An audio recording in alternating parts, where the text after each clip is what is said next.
Well, before I start talking about myself, I guess I'm going to put out a little disclaimer. This is my first video that I've ever made that is going to be public.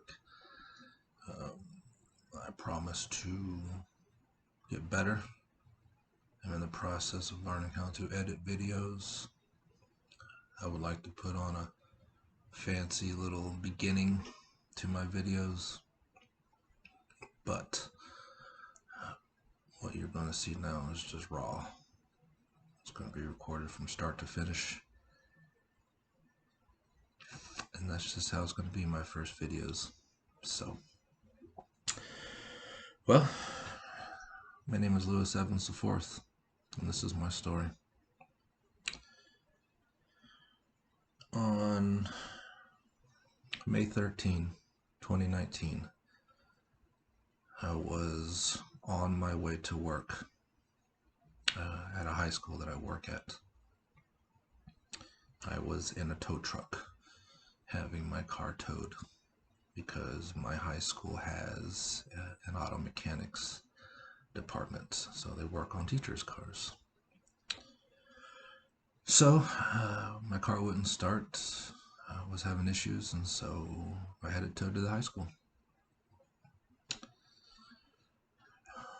Probably about a few seconds of parking, as we were unloading the car from the tow truck. I got a call at about 6:45 in the morning. The first thing out of this person's mouth was, "Why are you sending creepy pictures to your ex-wife?" 6:45 in the morning. I don't know who this person is. They didn't identify themselves, just went straight into an accusation. It made no sense. So obviously I got defensive. I asked who this person was. They identified themselves as a sheriff investigating something. And to be honest with you, I thought it was BS. I didn't know what to think. It's 6:45 in the morning, and the first thing out of their mouth was, "Why are you sending your wife creepy pictures of dolls?" I had no idea. I think the call lasted 45 seconds. They called from a private number. I immediately got defensive. I immediately was like, "What are you talking about?"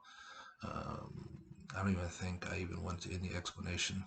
And I said, "Who is this?" They explained themselves, and we went back and forth for just, I don't know, a few seconds. And I had enough. Then I hung up. I hung up the phone. It made no sense. All right, and to give you a background of apparently what these creepy doll pictures were. Some months back, I am divorced. I was officially divorced during that call as well. But we were at a park. I took my kids to a park, and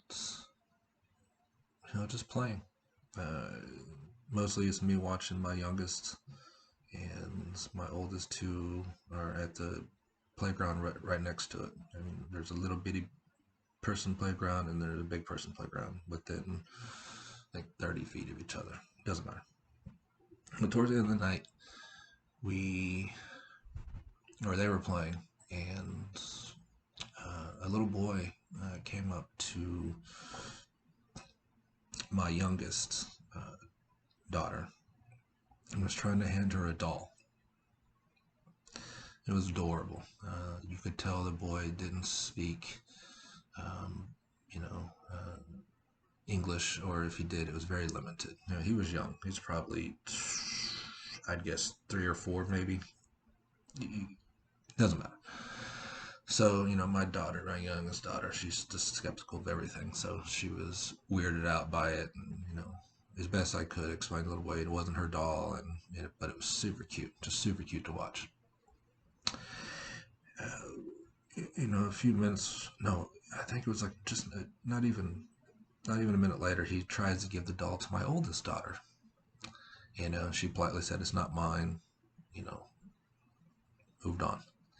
And then I had fun with my son saying, and I was trying, have fun with the little kid too. I was like, well, why aren't you going to offer it to my son? Maybe it's my son's uh, doll. I think it was late 2018, early 2019.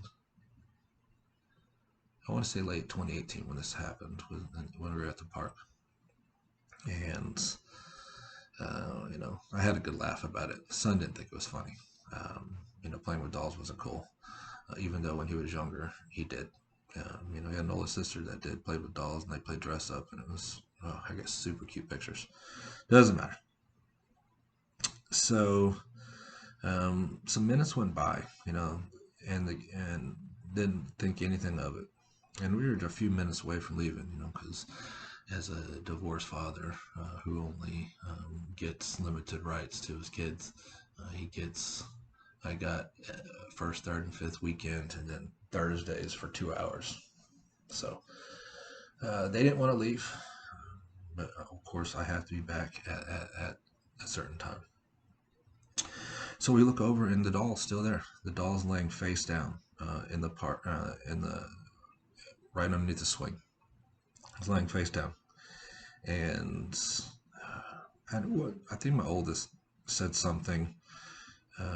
And I said, "Should we leave it?" I was like, "What if this is like Toy Story and we leave and the doll's all alone?" The doll was missing like a couple fingers on each hand, missing a toe or something. It was still in all right shape. You can tell it was used. It was played with. It wasn't just something. So someone loved that doll and just left it. And so we talked about the Toy Story if it comes back to life, and they were all excited about saving it, and they were, this is, it's a Toy Story, the young kids, So we saved it. We kept the doll, and then we were just talking about it, all the way home. It's like, why don't I send y'all? I'm gonna send y'all pictures of, I'm gonna take the doll places that I wish y'all were at with me. I think I took a pic. I did. I took the doll, and I think I sent a picture of the doll. I was at a like bar/restaurant with my girlfriend, and I took a picture of the doll sitting on the bar. Um, Obviously my kids aren't going to sit at the bar, but it's a restaurant. It's a kid-friendly restaurant that they could sit at a table. So if the kids are there, we could have sat at a table. But the doll was sitting on the bar. Just took a picture. The girlfriend and I went to a movie, and I took the doll with me, and I took a picture of it sitting in a chair. And sent it to my kid's phone. This is what I told them. This is something that we all agreed with. It was just something for me to try to reach out to my children, and it was innocent. It was completely innocent. Um, we all thought it was just cute. I've always been. It's always been easier for me to communicate with older children, but this was me trying to find ways, especially after this divorce, and me seeing the kids less and less and less and less, for me to reach out to them to try to get on their level. And it was completely innocent. That's it. That was the dolls. And this person called me, back to May 13th. This person called me and talking about creepy dolls. And so it made no sense to me. There was no creepy anything about anything. Um, Saying I sent it to my wife's phone, ex-wife's phone. That was never the case. If there was ever a picture sent to her phone, I'm sure it was either it would have been once, and it would have been an accident, or it would have had like a disclaimer, like show the kids this, and they would have known what it was about. So, anyways, we fast forward a couple days, and it is now May 16th, 2019. I'm on my way to go pick up my kids, and it's my Thursday. Get my 2 hours, and I pull up, and the my ex-wife is in the yard with two of my kids in her neighbor's yard. Um, Neighbors and issues with any of that will be explained later in another video. So she's in her neighbor's yard, and I pull up, and I just sit there for a minute, and my ex-wife starts, and I never saw my oldest daughter. Ex-wife tells my son to go inside, and then she walks with my youngest to go inside. So I'm thinking, oh, they're going to get their stuff. And then the neighbor across the street goes inside. The kids go inside, and then her neighbor, he goes inside. And at one point, he comes back outside and yells for his daughter to get it butt inside. And all of a sudden, the cul-de-sac is just clear. I go to the door, I knock, no one answers. I go to the door, I knock, no one answers. A few minutes later, my ex-wife's mom comes home. She gets out of the car. I get out of the car. I'm just sitting there confused. I called my girlfriend. I'm just confused. What was going on? And so the mom, her mom gets home. I said, "Hey, can you tell your daughter? I'm here. They know I'm here, but why aren't they coming out?" I said something to that effect, and she just kind of looked at me and just kind of smirked. So the whole situation was just weird. So I went to the door again. No answer. No answer. I didn't know what was happening. So I left. I didn't know what to do. This wasn't the first. This was the first time with this kind of weird stuff going on, but it wasn't the first time I've been denied my children. So I thought this was just another time. I didn't know, but it was a little weirder. So I called the police to do a what's that check called?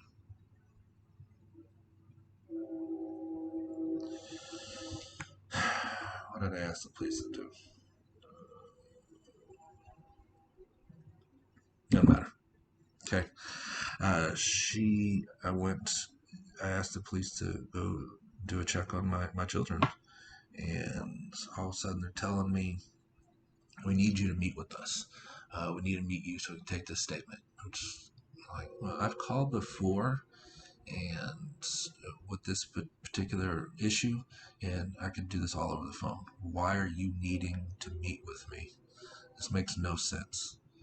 And so they just said insistent. It's like, I'm not meeting with you. You can take it over the phone. This makes so we hang up, and I get back to my girlfriend's house at this point, and we're sitting there on the bed. I call again, and I get someone on the phone, and I think I tried to do it again and again. Then once they said they wanted to meet me or something. So at some point, I called and welfare check. Thank you. It was a welfare check. I asked to do a welfare check. So I call, and they said the cops went to the house and checked, and everything's fine and whatnot. Well, I pissed somebody off on the other line at the police department. I mean, I must have pissed him off because I go, I don't understand why y'all got to meet me. I don't understand this, and this makes zero sense. He goes, listen, motherfucker, you have a warrant out for your arrest. I was like, I have a warrant out for my arrest. What do I have a warrant out for my arrest for?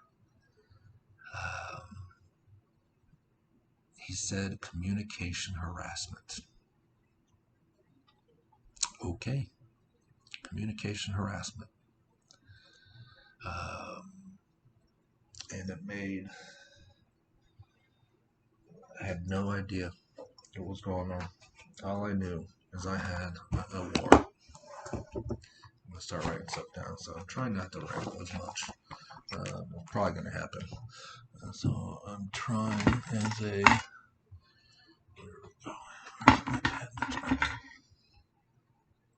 Houston Rockets pen.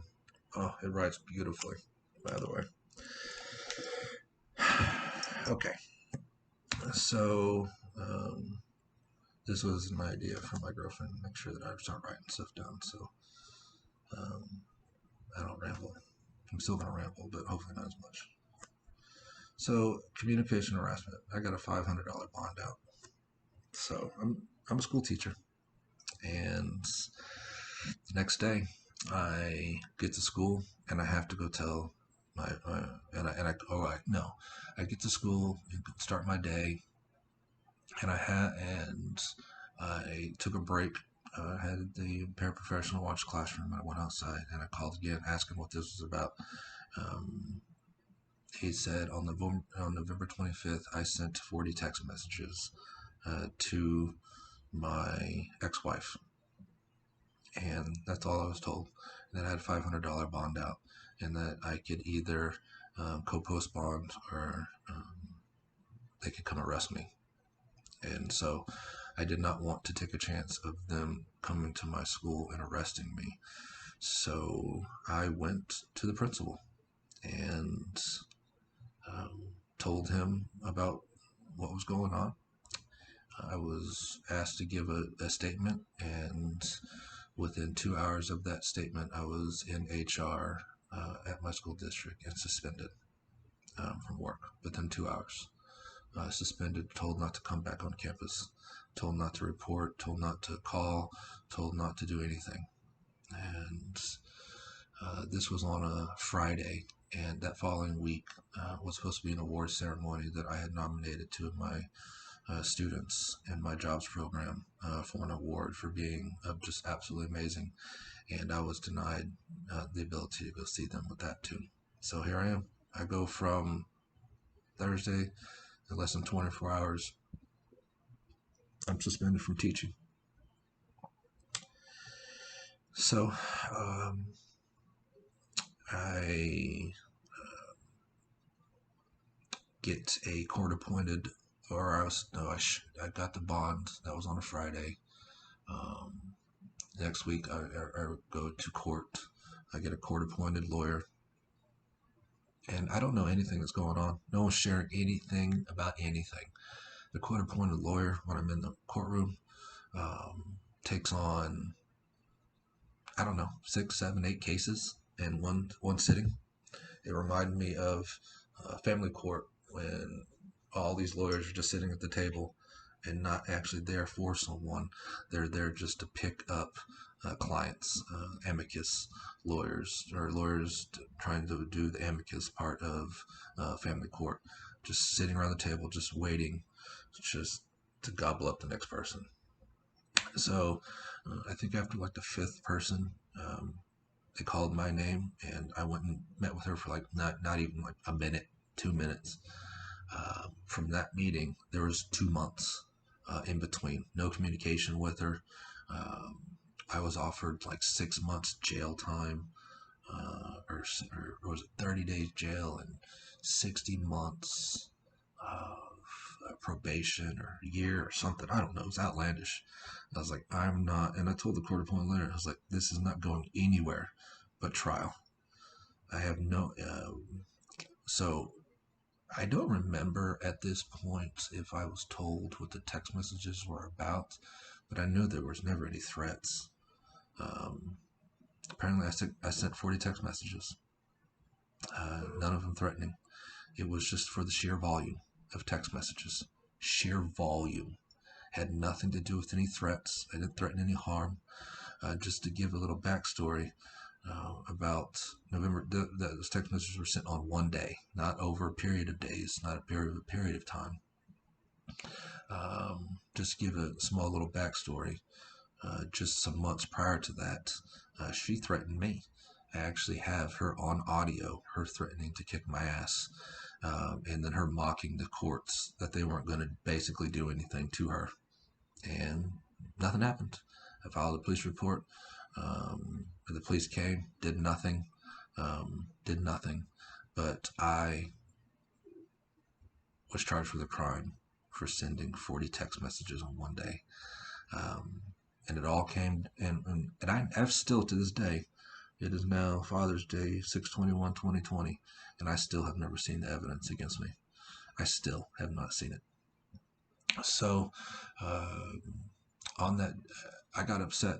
My ex-wife was spending time with that neighbor that I told you about earlier.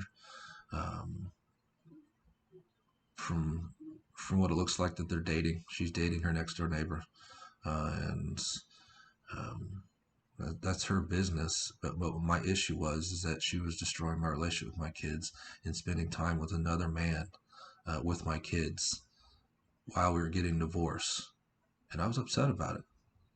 I was very upset about it. And there's going to be longer backstories. I'm going to share more with you all later on. Um, but all right, so just so she was spending time with another man during her divorce. I saw pictures of them at the beach. He was holding one of my daughter's hands at the beach, and I know deep down there's my issue was the fact that we weren't even divorced yet, and she was systematically she had already done some um, keeping my children away from me. Um, she had already done that. She had already. There have been times where I didn't see my children, and so here she is encouraging a relationship with another man while systematically destroying my. The parent alienation was real. She.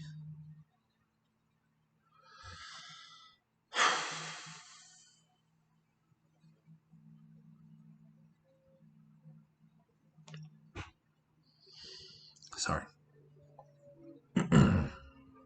It's very hard to talk about this.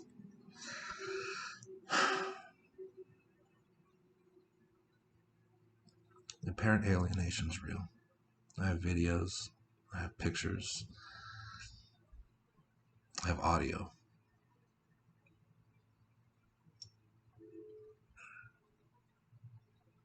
So I got upset. The one thing that I did see a couple text messages, and I did called her a whore. Could have used better language.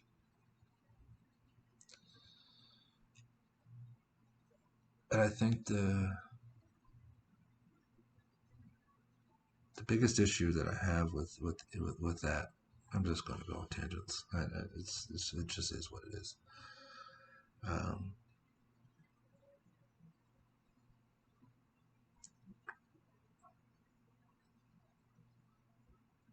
while we were getting divorced, um, we started proceedings back in March of 2018.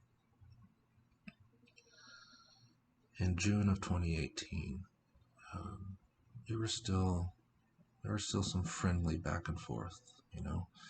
I was still living at the house. She was living with her parents, and I was still living. She came over and visited. At one point, we were intimate in front of her parents' house during the divorce proceedings. She came over one night, just a few days later after we had sex at her parents' house, um, and she drank, and we drank together, and we just talked. There was other times where I have her on recording, and to have her on recording, her talking about how we were that we needed this divorce, and within a year, she thought we'd be married again, but that we needed to end this, to just stop this and start over, basically, and that we were going to be best friends. She told me about dreams that she had with me, um, coming over to the kids' house and like eating dinner together. Me not staying the night or anything, but uh, just me hanging out with her and the kids, and just working on our friendship, so we could so we could have a successful relationship. And I have this all on audio, and that was June-ish. Around July, um, a man and his two daughters moved in exactly next door to where her parents' house. Right, you walk out her front door, take a left, and it's the immediate house right there. immediate house. Well, my daughter grew up, the oldest daughter, my kids grew up not really having any friends per se. They always had each other. Um, and so this was new for my daughter, having someone around her age to play with. Well, within a week, apparently they were best friends. Within a week, which, is typical for kids. Okay. That's typical for, just meeting someone. And, I think the young lady is like 2 years older than my daughter, to my oldest daughter. Well, not too long after that, we were having a phone conversation one night, and she mentioned him, um, how he's helping her through all this, and how they're best friends now. I mean, he's only lived there like a month, and she's already claiming they're best friends.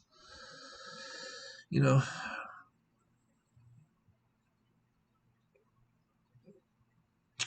what does someone do? She's telling me one thing with me. She's sleeping with me. She's telling me we're going to get married again. She's telling me we're going to be best friends. And not only was I excited about that, but it was the kids. I just wanted my babies. I just needed them, and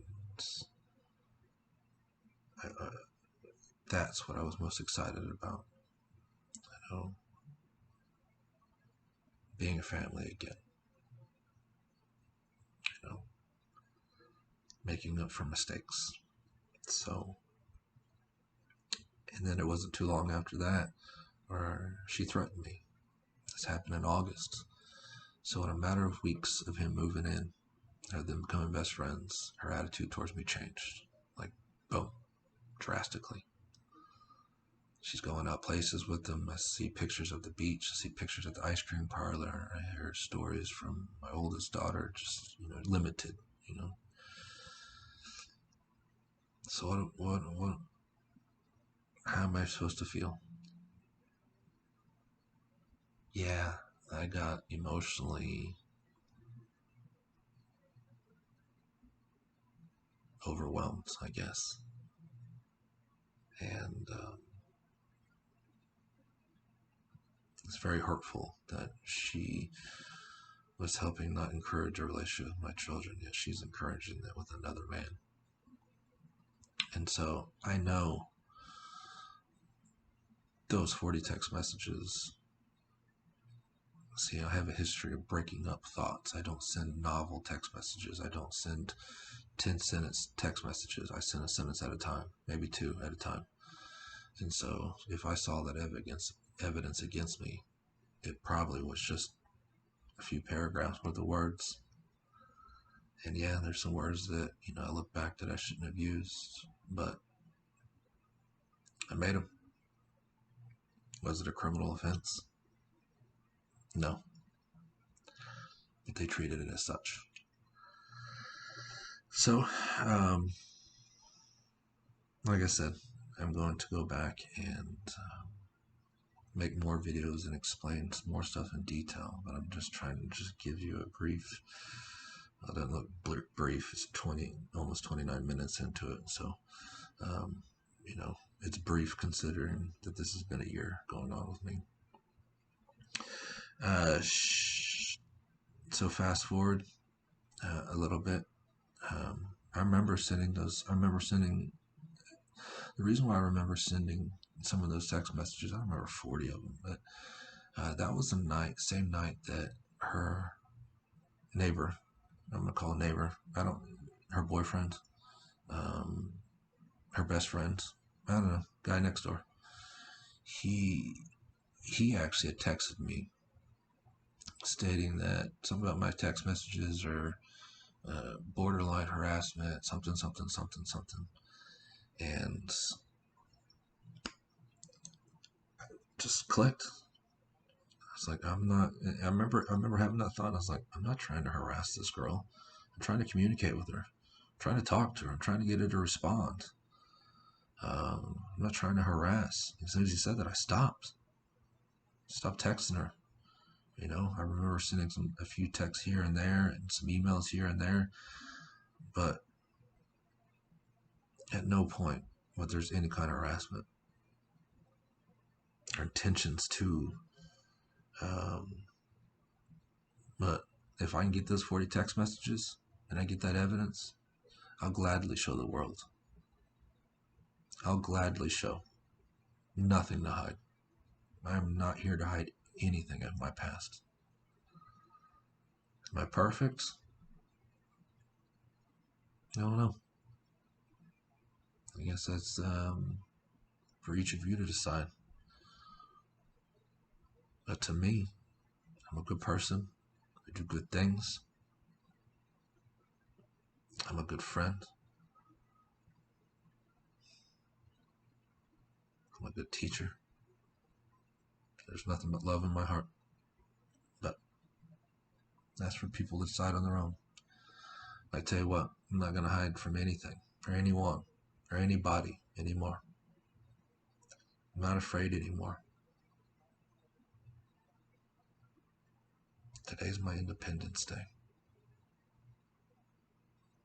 I'm not ashamed of who I am. If there's actions that could be different, yeah, I'm learning from them. I'm learning when you're in a relationship that, there's absolutely more give than take, especially when it comes to kids and behaviors that just won't change or whatever. So, all right. Went against my girlfriend's idea. I'm not ranting. So, this is me. So back to communication harassment. After he sent those text messages, I stopped. So we fast forward all the way back to where I started. It is now 2 months, and I have another court date. And I talked to the court-appointed lawyer, and she hasn't even received the evidence against me. 2 months. I am freaking out. I am suspended from my job. I got suspended with pay. I'm still under contract. I got suspended from Uber. Could not work. Got suspended. Those are the only 2 jobs at the point. But I was afraid of losing my adjunct professor job. Scared that this wasn't over, that this was still going on. Court-appointed lawyer had not talked to him. Apparently, they lowered it to like 15 days in jail and 9 months probation or something ridiculous, like trial, not guilty. This is not a crime. And fortunately for me, my girlfriend, amazingly supportive, amazingly, still is. We went lawyer shopping. She knew that the court-appointed lawyer wasn't doing anything. Apparently, the court-appointed lawyer even broke the law by sending me even a few of the evidence against me. Apparently, I'm not allowed to see it unless I'm looking at it at the lawyer's office. I'm not allowed to have copies of it, even though it's against me. Right? Guilty until proven innocent. Not the case here. I don't even get to see stuff against me. So, we went lawyer shopping and picked up one lawyer. He said all the right things, didn't communicate. He was gone within like 2 weeks. All I wanted you to do is communicate with me. This is my life. My life is being destroyed right now. You're not communicating with me, so we're gone. And the girlfriend agreed. And at one point, we tried to save it, I think, with him, but it was the best decision to go away, just to end the relationship. So we went lawyer shopping again. Got another lawyer. and we're being told, oh, this looks bad. You go on lawyer to lawyer, blah, blah, blah. I don't care at this point. I need someone who's going to fight for me, fight for me, help me. And I'm scared. Well, now we're going into months now after the original, um, after the time of finding out that I had my first court date. School's going to start again. I'm still suspended.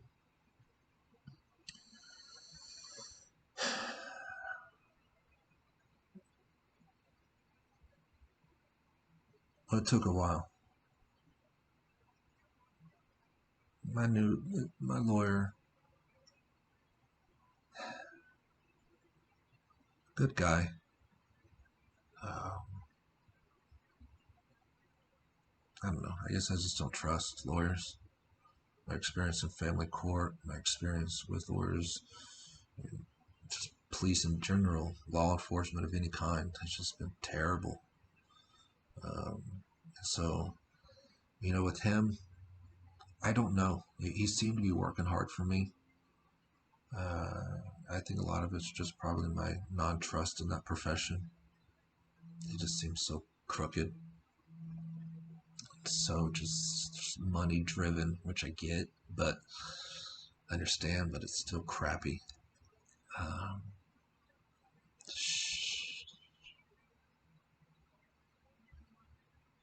so we went back and forth. I was like, I'm not pleading to anything. They offered me this, offered me if I did this. I was like, I'm not doing it. This is going to go to trial. Typical lawyer talk. It's going to cost more money. It's like, I don't care. I was like, I'll go back to a court appointed.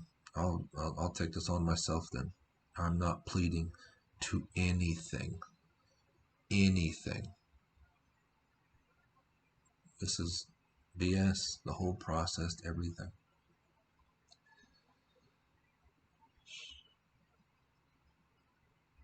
Finally, I was told, lawyer was telling me, the prosecution wouldn't drop it because I heard different things.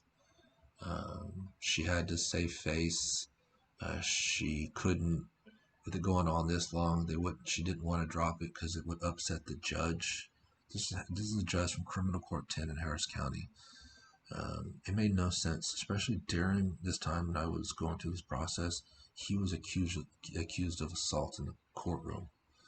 I'm sure nothing happened to him, but yeah, accused of. If he grabbed a lawyer or a DA, it wasn't a plaintiff, or it wasn't a defendant. It was somebody involved with the courts, and he was able to assault somebody, but still was able to weigh in on decisions, and it's strange, very strange. He, so I was told that he would get upset if the charges were dropped this late because it's been going on for so long. Just different things I was told. So, long story short, my lawyers seem to be good, but there's no trust. And so I don't know if things were just delayed because he couldn't do anything, or delayed because that's just the way it is, or delayed because he wasn't really working as hard as, I don't know. But overall, I guess my experience with him was great. So it finally came down to they were going to drop the charges after, what was it, 6 months, if I did 40 hours of community service. Nothing official. Just if I showed 40 hours of community service, the charges would be dropped. Sounds suspicious, but I jumped on that in 2 seconds. Did 40 hours community service at the disc golf place that I work at. Picked up sticks. I cleaned the pro shop in detail. Did it all in 1 week. I just did a bunch of stuff that is not really affiliated with my job there. That I was honest with the owner, and she has been 100% amazing and supportive with me and encouraging me to speak my mind and to, um, let my feelings out. She's an amazing person. Her husband's an amazing person. Working at that place has been overall just very, very family oriented. Um, and just like with any family, no family is perfect, but man, they're damn close. Some good people. So I completed that 40 hours. Charges dropped.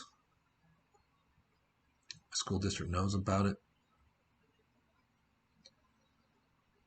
And it takes about another week and a half, and I get reinstated. But when and while I was suspended, I was required to work in their warehouse. Awesome people. Some of the greatest people I've ever worked with in my life. They didn't know. I mean, the boss and the head guy knew why I was there. The second in command knew why I was there. Didn't know details, but knew that I was the teacher suspended.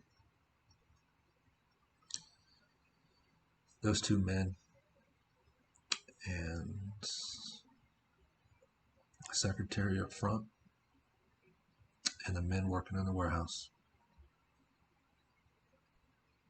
Amazing.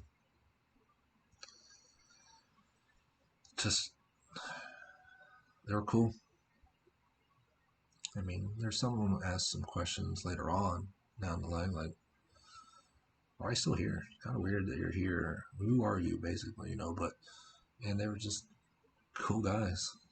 And the secretary was an amazing woman. Just awesome, awesome people. The boss, the head guy was always honest with me and, and very helpful, very encouraging. Second in command gentleman, I talked with him more, and he's just, all of them are definitely people that I'd want to be friends with and that I would go drink a beer with. Just super awesome people. So I found out day before I was go back to work. And to add on to the criminal charges, I still have on my record communication harassment. So my ex-wife was allowed to threaten me, was allowed to threaten violence against me, and and mock a court, and nothing happened. I sent 40 text messages, none of them nonviolent, just the sheer volume of them. And is it a First Amendment issue? Is that really harassment if it's just one day? Is it really worth destroying my life over? And that's not even the worst part. The worst part during that whole thing is that my ex-wife and I don't communicate.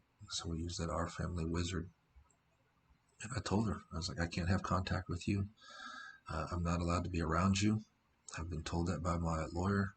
I found out there was a 60-day restraining order, basically. I found out later about that. I didn't know at the time. No one ever told me. Not my court-appointed lawyer. No one told me. So if I would have showed up at her house, I could have been arrested. But no one told me. But she did say, stay away. She goes, I know you're going to want to be around your kids. This is the only thing the court-appointed lawyer told me. I know you're going to be around your kids, but I advise you not to go over there. And so I communicated with my ex-wife, hey, I need a third party, or I need someone that's not you, basically, to meet me at another location so I can see the kids. Denied. And during this time, she was getting the kids ready on my weekends, getting their backpacks ready.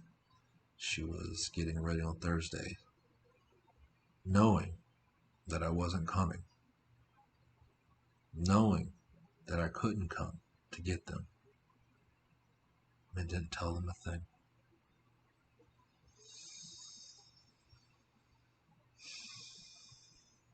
I have it all on audio. I have her on audio stating, I didn't tell the kids anything. So you were getting them ready? Yeah.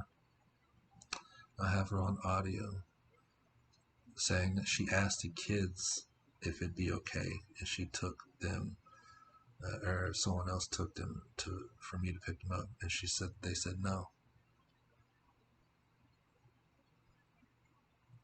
For 5 months, almost 6 months, I had no communication with my kids.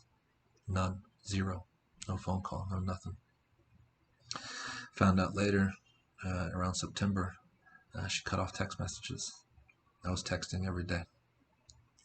I was sending videos. I started sending videos. I was like, why am I going to send a text message? I can just send a minute and 15-second video. That was the maximum that the video would go through, because they have an iPhone. I have an iPhone.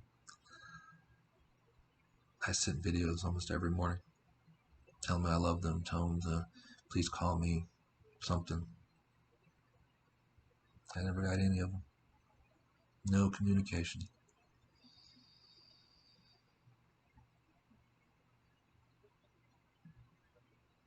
That was the worst part, personally. Professionally, it just got. So I went back. In my previous role, I worked as a 18 plus teacher. I was good at what I did. It's my dream. It's working with this population of students with intellectual disabilities. I'm not teaching them academics. I'm not saying that we shouldn't. But my truest passion working in special ed is finding them jobs, showing them independence, skills that they can learn, that they can use on their own, so they can be more independent. An 18 plus program is for students with intellectual disabilities, and sometimes students without intellectual abilities, usually with autism. There are a few times here and there with behavioral concerns, I guess. And it allows them to come back to school to focus on these skills as opposed to academics, your typical science, math, English, social studies, reading, writing, whatever, anything academic related. 18 plus program is their chance to work on job skills and independent skills, even if it's something simple like, to you and I, brushing your teeth or making your bed or ordering food. These are things that this particular population of students need to work on. And that's what I love. I will cover more about my professional why, how, and I ended up where I was so late. But I started at the school in February of 2018. And in a matter of 2 months before I was suspended, I was getting approached by teachers saying, wow, you have the students out of the classroom. I've never seen them around the campus so much. We had jobs around the campus. I was just setting up stuff. I had just got approved. We had an area that wasn't being used, and I just got approved by the school to build a greenhouse. I had been talking with the science teacher there about doing an aquaponics farm, because he had one in his classroom, but I wanted a bigger scale, and I wanted my students to work on, gardening, but take it to just a cool level, because I'm not gonna lie, aquaponics is cool. Yeah, there's some selfish reasons behind it. I wanted to know more about it, and I'm a gardener. I like gardening. I love it. I love working in the garden. I love, and I want my students to feel that passion, because that's an independent skill that most of students that I've been around with intellectual disabilities could do. Help garden, and it's a skill that's always needed. I don't care if you live uh, in a mansion. I don't care if you live in an apartment. I don't care if you live in a regular house. I don't care if you live in a trailer. I don't care if you live. It doesn't matter where you are, where you live. You can have a garden of some sort. It's a skill that anybody could have. It's a skill that we all need. Um, but it's a skill that I love, and so I got approved for a greenhouse. I got approved to build an aquaponics farm. My girlfriend helped me write a proposal, shared it with the science teacher, shared it with the principal, shared it with associate principal in charge of the building. Like I said, I got approved. I was going to work with the National Honor Society um, with the beautification projects that we were going to be doing. Not only with that area, but the front of the school projects that we were going to start.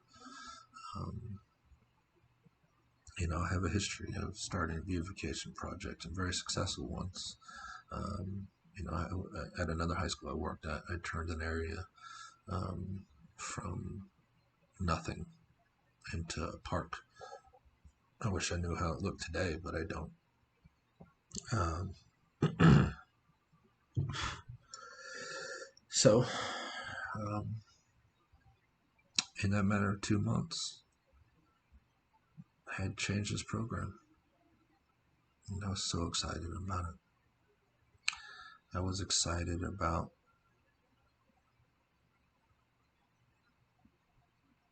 just working with this population. I was excited about um, a food pantry program we had at the school. And my students were working in there and doing an amazing job. I was hoping to take it over to give the ladies who did run it, an opportunity to um, spend more time doing uh, what their main job was, working with parents and stuff. And so I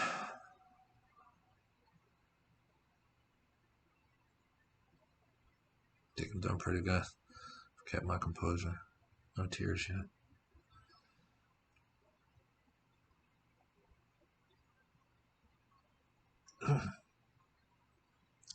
Okay. Um, yeah. So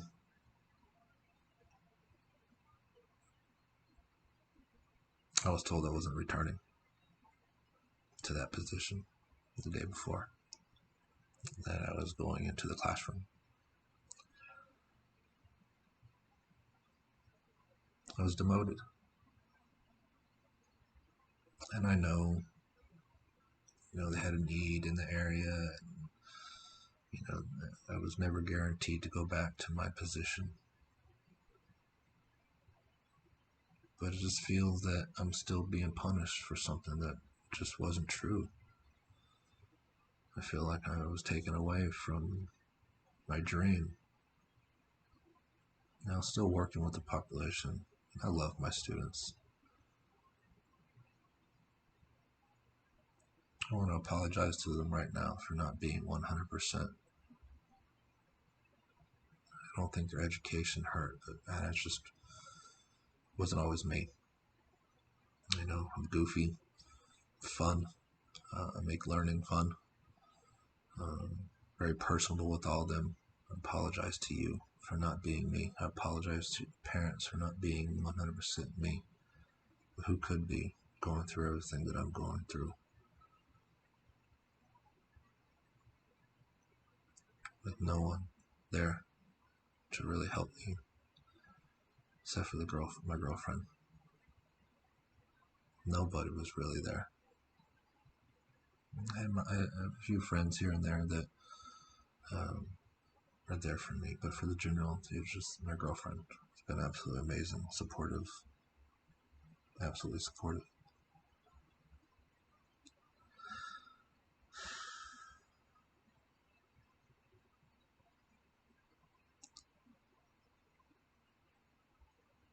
I just wish that I could have returned back to the position I left. I had an amazing thing that I was going to do. Amazing amazing, amazing things for these students. Just the sheer amounts of jobs and working with the construction department. I got permission, the audit department, for some of my students to work there, and man, that was tough. That was tough. You know, and I know the HR department in my school district has little choice. You know, I know they have to protect themselves. I just wish that there was more that could have been done to protect me.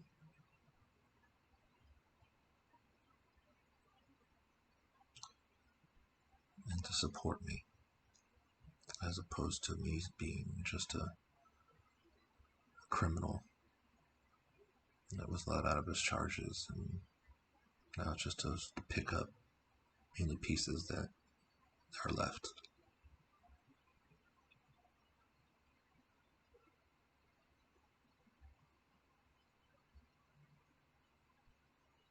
I love that school. I love my high school. I love working there. I love the students. I love the students that aren't even mine.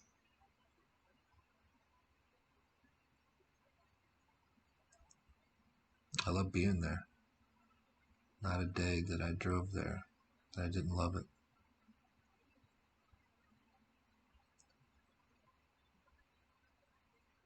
I just wish that I was protected more. I just wish that I could have been, or I could have continued in the position where I shine. Because that's where I'm going to help the most. That's where I'm going to change the lives of the most.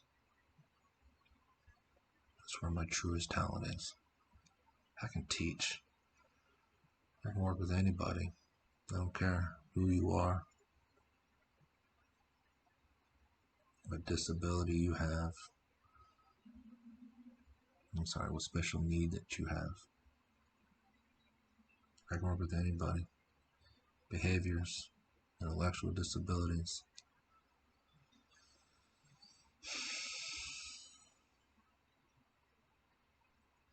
I miss doing that job. Special things were going to happen.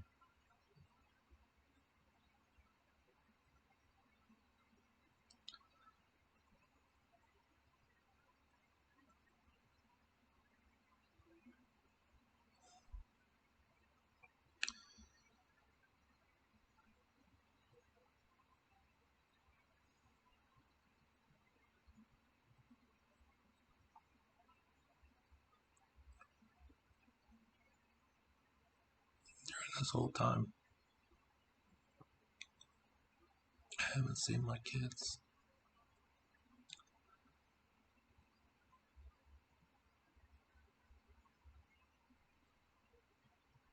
They hate me because I feel like they feel I abandoned them.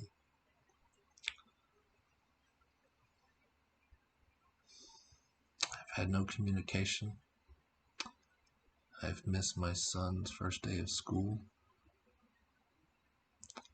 I've missed his kindergarten roundup because I wasn't told about it, even though I'll go back into that later. No communication with my kids at all.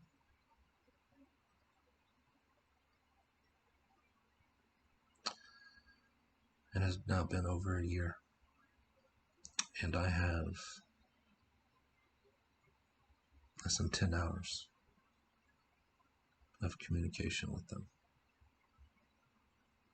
During that time, I defied my lawyers and went over on my son's and my son and my oldest daughter's birthday, dropped off gifts.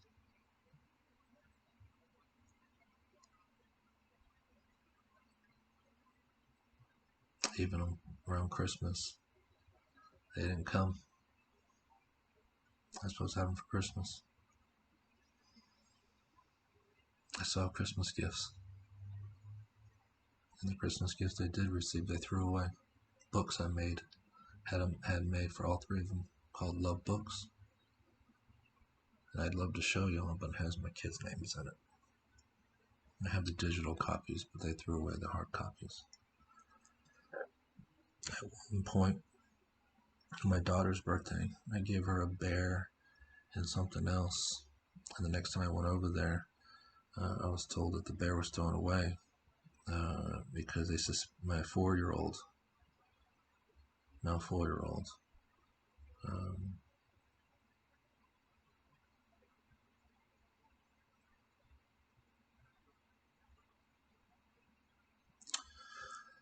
asking me why there was cameras in the eyes. A 4-year-old asked that question. Same 4-year-old, I have it all on audio. Same 4-year-old asking me, telling me that I wasn't her daddy. The anger from my kids. The sheer anger.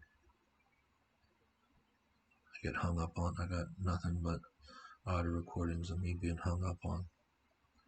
I have audio recordings of my ex-wife not encouraging a relationship, telling me that she does, that she tries to get them all ready and pump them up and whatnot. Yet I have her on audio talking shit or talking mess about me or not encouraging, bad mouthing me in front of them. Yet I'm supposed to believe when I'm not there that she's encouraging.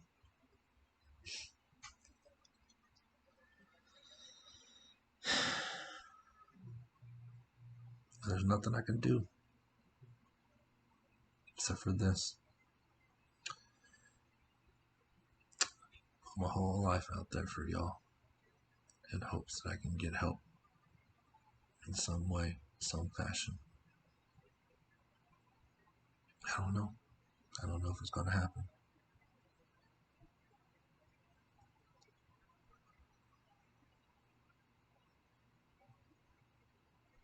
I haven't tried communicating with them since March, since the whole COVID-19 hit. I couldn't do it anymore. I couldn't get hung up on. If you want my true opinion, it's my ex-wife manipulating my oldest daughter, and she then turns and manipulates the other two. I have audio and I have video of that very same thing happening. My oldest daughter is amazing. And I know she loves her mommy. And I know deep down she loves her daddy. But she's going to absolutely take her mommy's side. I'm wearing this headband for you, baby. Her favorite color is rainbow.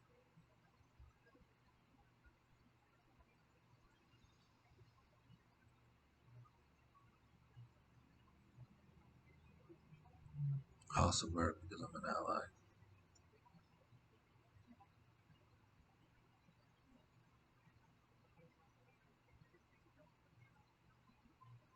This pain is real. This pain is unnecessary.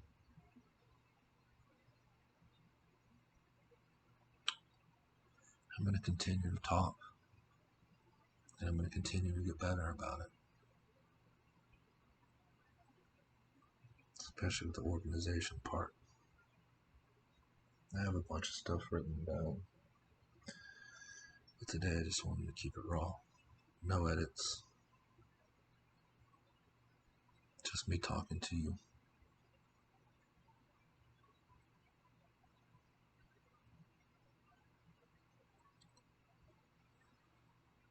It's now 3:41 p.m. For 3 Father's Day now, I've had no communication with my kids on this day. Normally it's a Hallmark holiday for me, and I don't really care about it. But I'm not looking because I don't want cards. I don't want text messages saying Happy Father's Day. I want your time. I also want time that's not just for this day. But this particular day just hurts. I'm letting a lot out.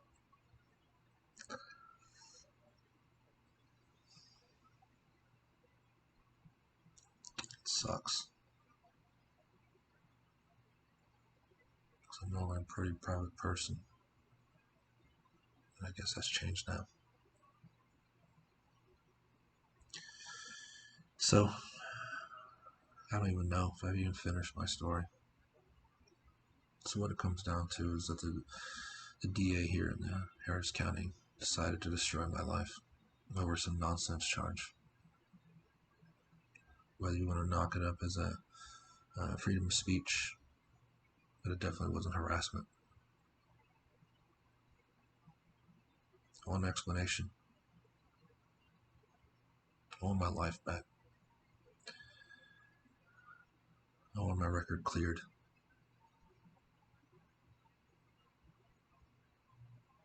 I want my kids. If I'm going to be held accountable for my actions, then everyone involved should be held accountable for theirs. If my text messages were a criminal offense, then her threat should be a criminal offense. And she should have to go through the process.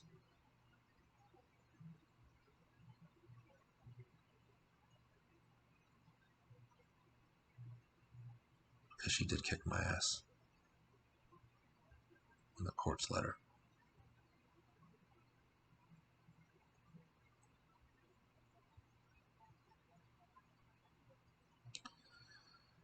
And they help her destroy my relationship with my kids. There was never this fear from them. You know, when the wars was happening, I'd go over there and they'd be crying and upset, and then 10 minutes after we left, they were fine. Absolutely fine. Oh, to go back on a little bit, I just thought about it. Because I was receiving, and because I had started late in the school year, I wasn't getting full paychecks. So because of child support, I was only making $800 a month.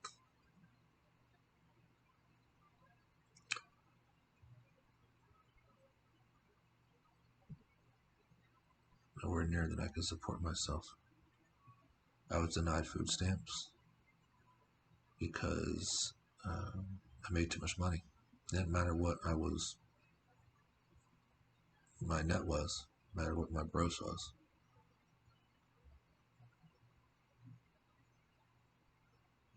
Didn't matter. And if it wasn't for my girlfriend now, stress alone would have killed me. She saved my life. And there's nothing I can ever do to repay that. And I'm gonna damn try.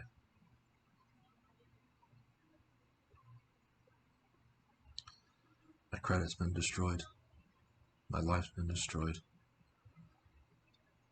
And I want it back. I want my babies back. I have enough videos and enough audios to go back to court, family court, and show that I'm the better parent. And she might be the better friend to them. But my kids don't need friends at her age or responsibility. They need a parent.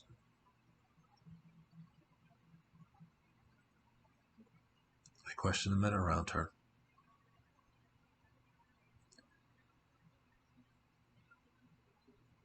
I question why a stepdad, who my kids live with, her stepdad, my ex-wife's stepdad, their grandfather, why he resigned after nearly 30 years in public education, resigned in May. I know why. I don't know the whole story, but we need to find it out. We need to find out if he's still able to work around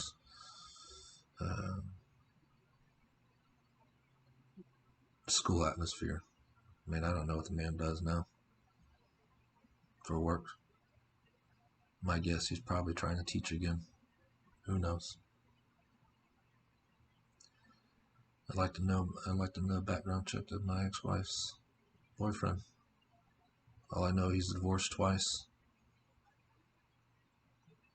Seems to have an anger management problem. I have him on audio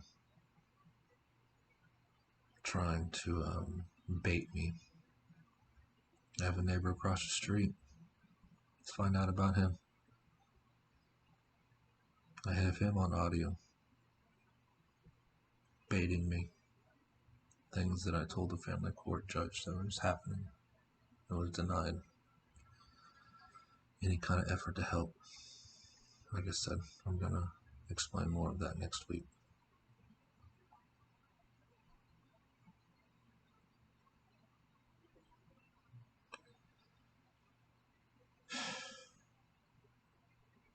I don't even know if I've explained the story good enough. It doesn't matter because I will. I'm going to publish it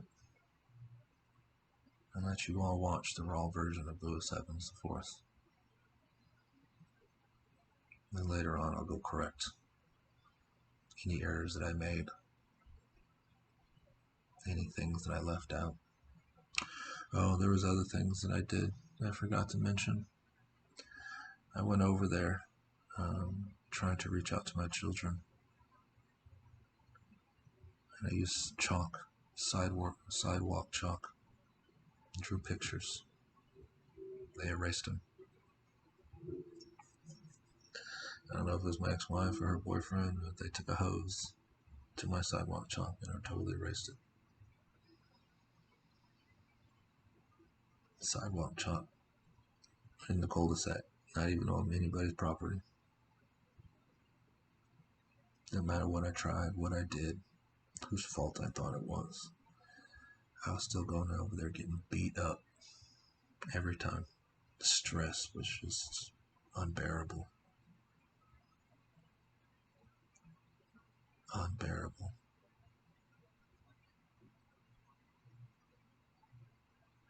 That's why I waited till today to talk. This is my Independence Day. It's starting off a little rough, but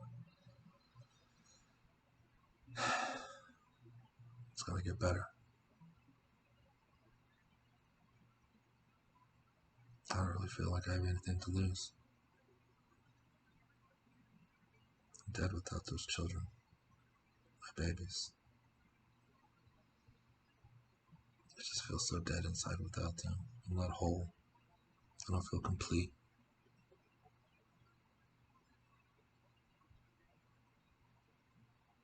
I'm not happy unless I have them.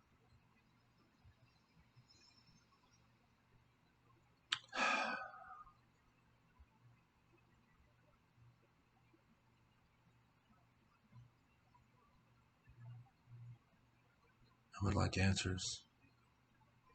I would like answers from the criminal court division.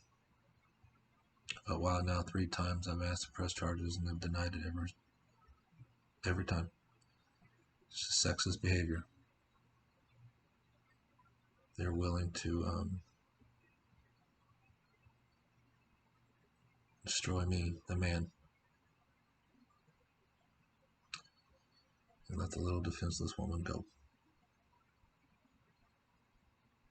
She's nothing but defenseless. She manipulated the situation.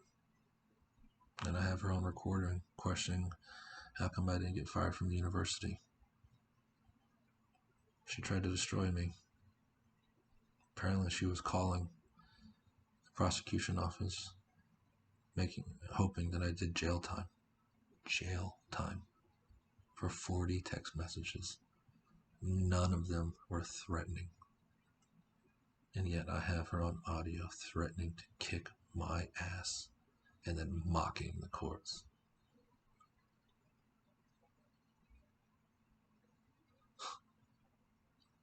Just want answers. I want my record clean. I don't want my life back. And most importantly, I want to hold my babies.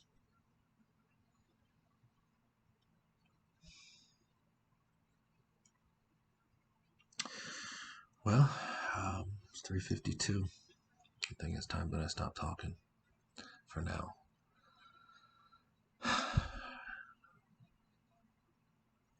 My girlfriend's going to take a few pictures of me protesting in front of the Harris County Courthouse and in front of the Family Law House. And then we're going to go play some frisbee golf. Try to enjoy the rest of this day.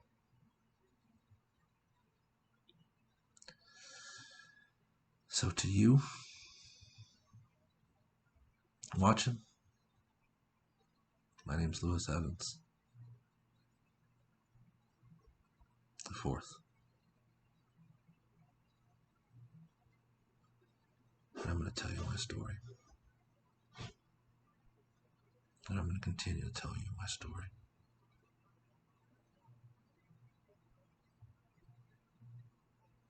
And to you,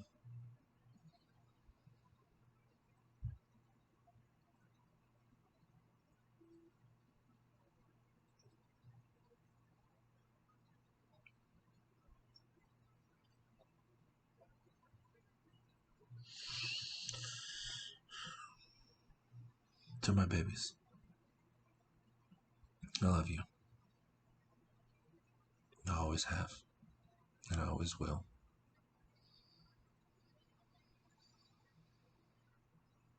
This is for you.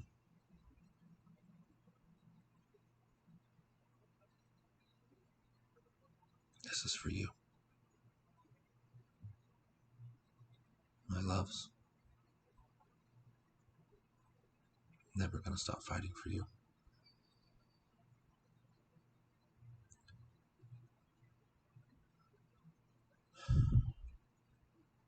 You are missed. I cry for you every day.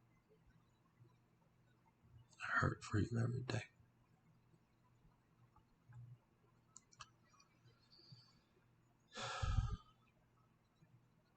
And to my girlfriend, thank you.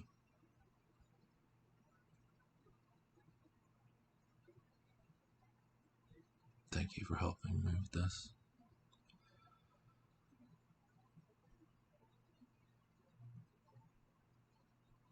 Thank you for loving me.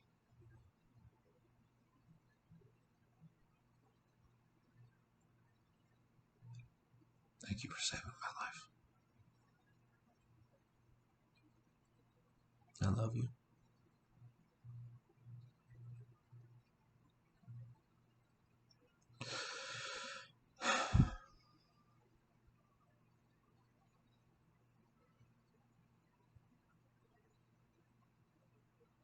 And to my babies again.